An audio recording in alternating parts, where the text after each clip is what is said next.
As video editing software and online games become more and more demanding onto systems, can a cheap, low-grade, $200 computer off of Amazon compete with the big boys that cost nearly $1,000? That's what I want to find out, and that's what I want to test.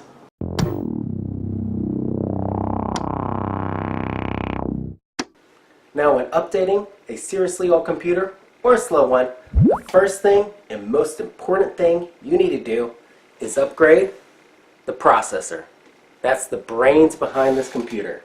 And what I'm going to do is update it from a Celeron, which is a super slow but very common processor, good for common, not very high intensive things, to the i7-4770. Yes, it is going to be a huge upgrade. It's going from 2 cores, 2 threads, to 4 cores and 8 threads. So this is going to be a huge upgrade to the computer, and it's going to give me that boost of speed that I need for video production and light gaming. Now, before I upgrade the CPU on this computer, I want to do some benchmarks to see what level the computer is running at right now. That's why I have MSI Afterburner running, and I also have Cinebench running. That way I can see exactly what's going on with the CPU from the speed of the fan, the temperature, and the load being placed on it. And what Cinebench is going to do is going to place a score on that CPU. It's going to place a score on the system, but it's also going to put 100% load on it to do that. So it's going to render out the scene, 100% load. That way I know exactly how fast it's running and what I can beat and how better the new processor is. And now with the fan shroud off and also the CPU cooler, I can easily come in here and just wipe off some of this thermal paste that is on top of the CPU. Now this is the old one, so it's not that big of a deal, but I don't want to get it all over my hands and all over the board when I put the new CPU in.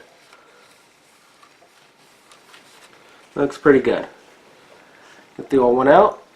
I just have this little hook right here, and I just pull it out and pull up right here. And this cover comes right open, and I should be able to pull out my old Celeron. Get a good grip on it right from here. I don't want to drop it onto the board because I have the whole bunch of little pins right here that could easily get damaged. Now the new CPU needs to go in, so what I can do is just lower this down a little bit, and right here on this corner you can see a triangle, and that triangle is going to match up with the triangle that I have on my CPU.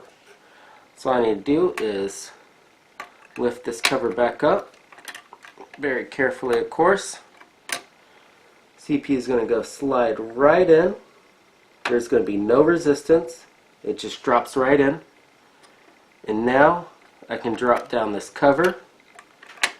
Make sure it goes under the screw, because that's how the placement goes. And then I'm going to put this tension bar back down, out, and in. And there we go. The new CPU is set. If I want to update to Windows and update to the BIOS, all 4 cores of the CPU and 8 logical processors are being recognized by Windows 10 and the motherboard. So that is pretty cool. Very cheap update to my computer to make it smoking fast. So I'm going to set it up once again and run Cinebench to see what kind of improvement I get with my benchmark. And the results, $699. That's close to 700, which I started out with 200. So that is a 250% increase in power just by a cheap aftermarket, well actually used, processor for this computer. That's amazing. That is awesome results. Yeah, it's pretty close to the price of the computer, but now this is a mid-range computer instead of that slow, low-end computer.